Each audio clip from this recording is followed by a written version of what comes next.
Read 180 presents The Rumpelstiltskin Problem by Vivian van Velde. Before we start, let me tell you a little about this book. The Rumpelstiltskin Problem is very unusual. It's a collection of 6 stories that are all based on the fairy tale Rumpelstiltskin. In case you've forgotten that story, it goes like this. A long, long time ago, there was a poor miller who had a young daughter. By the way, a miller is somebody who owns or works in a factory called a mill, where wheat is ground into flour for making bread and other baked goods. Anyway, one day, this miller lied to the king, telling him that the miller's daughter, could spin straw into gold on a spinning wheel. As you may know, a spinning wheel is a large wooden contraption that was once used to spin sheep's wool into yarn. So the king told the miller to bring his daughter to the castle, where she was locked up with a spinning wheel in a room full of straw, and told that if she didn't spin the straw into gold by morning, she'd be killed. Well, the poor miller's daughter didn't know what to do, so she started to cry. That's when this ugly little troll named Rumpelstiltskin appeared and offered to help. He'd spin the straw into gold, and all the miller's daughter had to give him in return was a small piece of gold jewelry she was wearing. For 2 nights in a row, that plan worked out fine. But on the 3rd night, the daughter was out of jewelry, so the troll made her promise him her firstborn child. The next day, the king asked the girl to marry him. She agreed. They got married, and eventually they had a baby. Then sure enough, the troll showed up and demanded the child. The queen was very upset and begged the troll to let her out of the bargain. The troll agreed on one condition. The queen had to guess his name.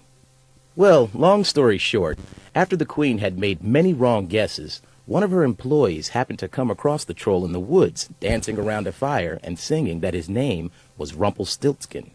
The employee then told the queen, and she guessed Rumpelstiltskin's name correctly. Rumpelstiltskin got so mad that he stamped his foot right through the floor, got it stuck in the crack he made, and in his fury, tore himself in half. Okay, back to our book. Now maybe you're wondering why you, a mature person, would want to read a bunch of stories based on a fairy tale. Well, the answer is, this book is really funny. The stories the author has come up with are not like ordinary fairy tales. They are humorous stories that make fun of the original Rumpelstiltskin story, and of fairy tales in general. But you should judge the stories for yourself. First, here's a word from your reading coach, Louisa. Hi, I'm Louisa. I'll be reading The Rumpelstiltskin Problem with you. From time to time, I'll be speaking up to make sure we don't miss anything important. I'll also show you some of the strategies I use to figure out difficult words or confusing parts of the story. When you hear this sound, it means I'm about to say something. Let's get started.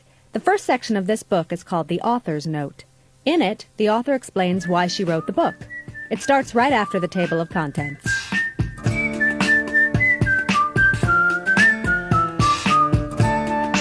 The Rumpelstiltskin Problem by Vivian van Velde. Author's note. The Rumpelstiltskin Problem. So, it sounds like everything worked out well for Gregory and Carleen. She got to marry a king, and Gregory didn't have to marry her.